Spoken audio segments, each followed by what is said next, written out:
Good morning. Coffee tayo. Yung aking yan, nagbabalik na naman ako sa aking black coffee.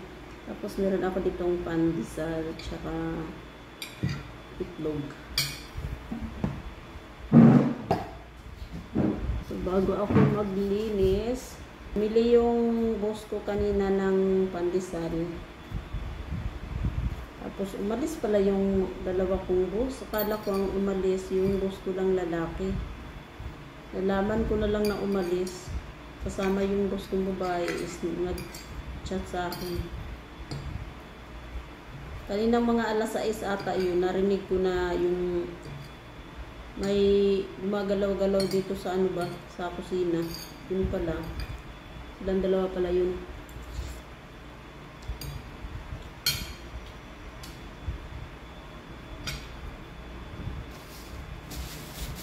Hindi ako naglagay ng palaman.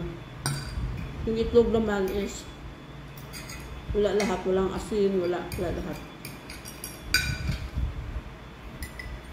It's natural lahat.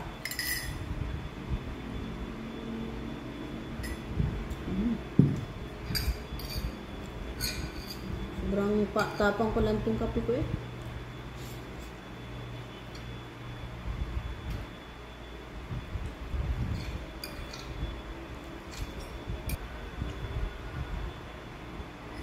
Meron ako nakita ang content din siya, creator. Ex-abroad siya ngayon. Ang sexy niya nung dati. Ngayon, tumaba siya tapos parang nagpapapayat siya ulit ba. Ang bilis niya pumayat guys. Alam niyo kinakain niya 2 itlog nilaga lang tapos gulay. Yung mga dahon-dahon ba tsaka pipino. Grabe, lumiit agad yung mukha niya. Galing.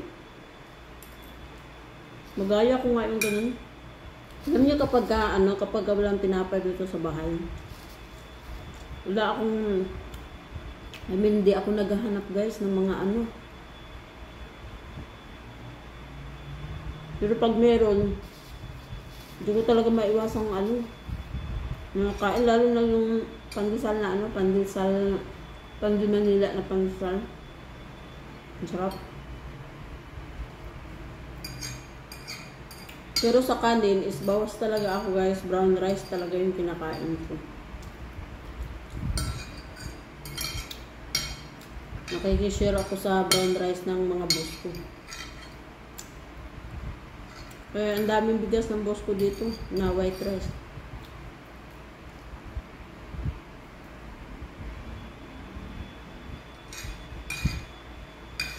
Kasi bihira lang ko magsasaing ng white rice. Tulad ng kapag may bisita, ganun, yun sa kanilang sasaing.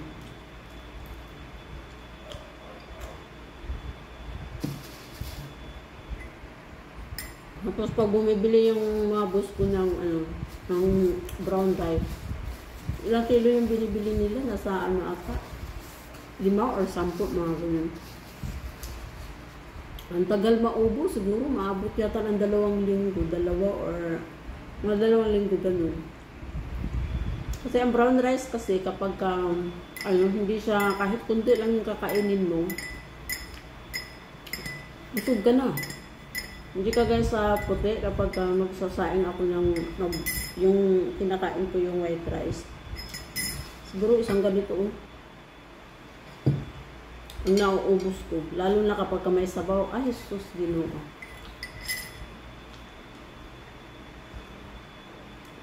Kaya dyan talaga lumalaki yung tiyan ko sa sa kanin.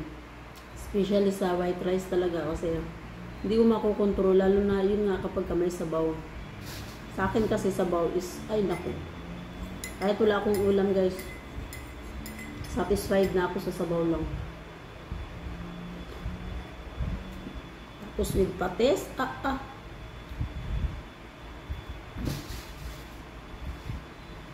nawawala ang diet ni Leray. Pero ngayon hindi ko na talagang inaano na. Kaya napapansin ko sa tiyan, malaki pa rin naman yung tiyan ko. Kaso hindi siya katulad dati na hanggang dito yung laki ng tiyan ko.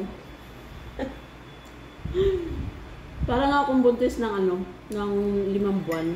Pero ngayon nababawasan na kasi napapansin ko doon sa sa yung sinusuot ko na pang-exercise ko na yung sleeveless. Dati, kapag sinusuot ko yun, umaangat talaga siya. Ngayon, hindi na. Hindi na siya umaangat. So, it means, may nababawas talaga sa sa katabaan ko.